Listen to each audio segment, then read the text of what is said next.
Big boss मराठीचा 6वा season सध्या चांगला चर्चेत आहे. परंतु बिग बॉस मराठीचं जे आलिशान घर आपल्याला आतून दिसतं ते बाहेरून कसं दिसतं याचा अंदाज तुम्हाला नक्की नसेल.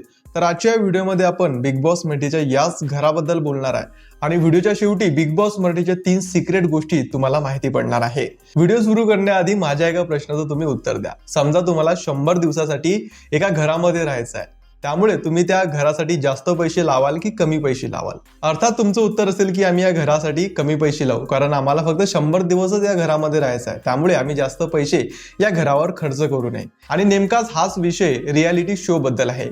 जो कोणता रियालिटी शो सुरू होतो त्याचा एक सेट उभारला जातो आणि अर्थात हा सेट उभारताना लाकूड आणि लोखंडाचा वापर केला जातो. हा सेट फक्त आतूनच सुंदर असतो. बाहेरून तुम्ही जर हा सेट बघितला तर तुम्हाला हे फक्त एक टिनाचं शेडच वाटेल. हो, तुम्ही खरं ऐकले. जसं की हा कपिल शर्माचा सेट आहे, हा कोण बनेगा करोडपतीचा सेट आहे आणि हा बिग बॉस तमिळचा सेट आहे. परंतु बाहेरून जेव्हा तुम्ही सेट बघाल तेव्हा तुम्हाला फक्त याचे टीनच बघायला मिळतील आणि या टीनांवर जर हे पोस्टर नसतं तर तुम्हाला माहिती सुद्धा पडलं नसतं की आत कोणत्या रियालिटी शोची शूटिंग सुरू आहे. असंच हे बिग बॉस मराठीचं घर आहे. बिग बॉस मराठीचं जे घर आहे ते बाहेरून फक्त आपल्याला टीनाचं बघायला मिळेल. असं वाटेल की हे टीनाचं शेड आहे, परंतु त्यामध्ये प्रॉपर एअर कंडिशनर, पाण्याची सुविधा, बाथरूम, टॉयलेट सर्व उभारलं गेलं असतं आणि आतून तो सेट खूपच सुंदर बनवला जातो, कारण अखेर तो सेट आपल्याला टीव्हीवर दिसत असतो. अशा प्रकारे जर तुम्ही रियालिटी शोच्या सेटच्या बाहेरून सुद्धा गेले तरी सुद्धा तुम्हाला माहिती पडणार नाही की या टीनाच्या शेडमध्ये एका प्रॉपर शोची शूटिंग सुरू आहे. आता बिग बॉस मराठीचा जो कार्यक्रम आहे त्याचा सेट तुम्हाला माहिती पडला. आता तुम्हाला बिग बॉस मराठीबद्दल 3 अशा गोष्टी सांगतो की ज्या तुम्हाला कदाचित माहिती नसतील. तर सर्वात पहिली गोष्ट म्हणजे की बिग बॉस मराठीच्या संपूर्ण घराची साफसफाई हे स्पर्धक करत नसतात.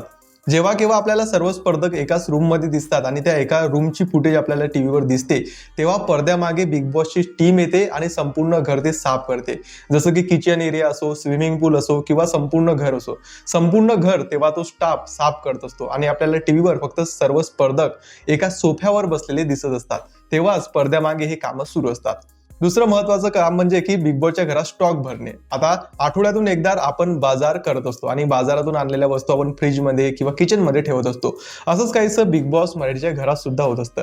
बिग बॉस मराठीच्या घरात जेव्हा सर्व प्लेयर आपल्याला एका ठिकाणी दिसतात तेव्हा दुसरी टीम येते आणि बिग बॉस मराठीच्या घरामध्ये स्टॉक भरते. जसं की काही फळं असतील, काही खाण्याच्या वस्तू असतील, ह्या सर्व त्या गोष्टी तो स्टाफ या बिग बॉसच्या घरात भरत असतो. तिसरी महत्वाची गोष्ट म्हणजे की मेकअप. स्वतःहून कोणीच आपला असा सुंदर मेकअप करू शकत नाही जो की आपल्याला बिग बॉस मराठीच्या घरात दिसतो. त्यामुळे कुठेतरी बिग बॉस मराठीच्या घरात प्रॉपर मेकअप आर्टिस्ट असतात जे की स्पर्धकांचे मेकअप करतात आणि त्यानंतरच ते स्पर्धक एवढे सुंदर दिसत असतात.